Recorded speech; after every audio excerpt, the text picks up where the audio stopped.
Bienvenue à notre podcast hebdomadaire. Après 2 semaines agitées, les marchés boursiers ont décidé lundi qu'il était temps de se reprendre et de remonter quelque peu. Cependant, l'indice Nasdaq, qui comprend essentiellement des actions technologiques américaines, a connu sa deuxième pire performance pour un mois de janvier. Pour l'indice S&P 500, l'autre indice vedette des marchés d'actions américains, c'était le pire mois de janvier depuis 2009.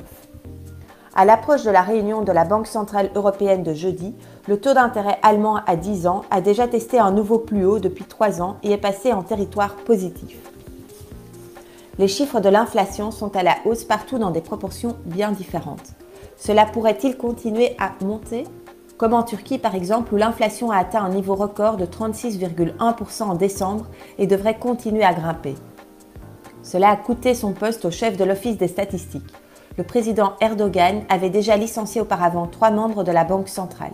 En Turquie, on est en train de lapider le messager. Les résultats trimestriels des sociétés américaines continuent d'être annoncés.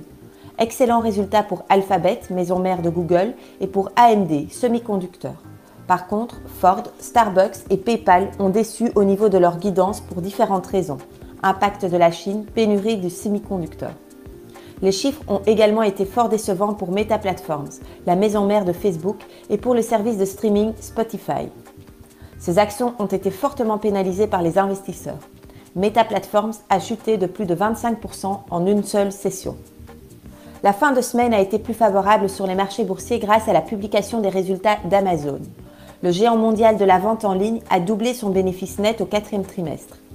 Le groupe a bénéficié de l'effet Omicron et d'une période de fête de fin d'année réussie. Le cours de l'action Amazon a augmenté de plus de 13% en une seule séance, rendant son propriétaire Jeff Bezos encore plus riche. Jeudi, tous les regards étaient tournés vers la Banque centrale européenne et sa présidente Christine Lagarde concernant son analyse sur le risque d'inflation et l'évolution des taux d'intérêt dans la zone euro. Ces propos ont provoqué un petit choc sur les marchés. Au contraire du mois de décembre dernier, Lagarde a laissé la porte ouverte à une hausse des taux d'intérêt par la BCE cette année. La raison est l'accélération de l'inflation qui a atteint un niveau de 5,1% dans la zone euro en janvier. Son changement d'attitude a provoqué une forte hausse des taux d'intérêt à long terme et de l'euro. Le taux d'intérêt allemand à 10 ans s'est installé confortablement en territoire positif à 0,14%. Jeudi également, la Banque d'Angleterre a, comme attendu, relevé son taux d'intérêt directeur de 25 points de base à 0,5%.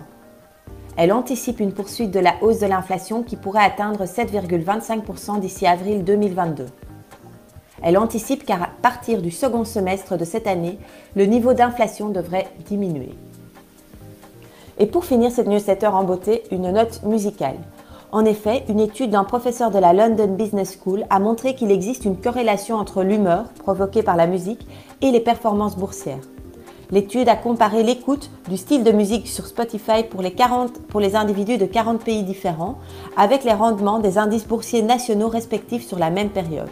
Et devinez quoi? Quand les gens écoutent de la musique joyeuse, les marchés boursiers marchent bien. Nous pouvons donc abandonner l'hypothèse des marchés efficients élaborés par Markowitz. Vous pouvez donc augmenter le son de votre radio. C'est tout pour cette newsletter hebdomadaire. Je vous donne rendez-vous à lundi prochain.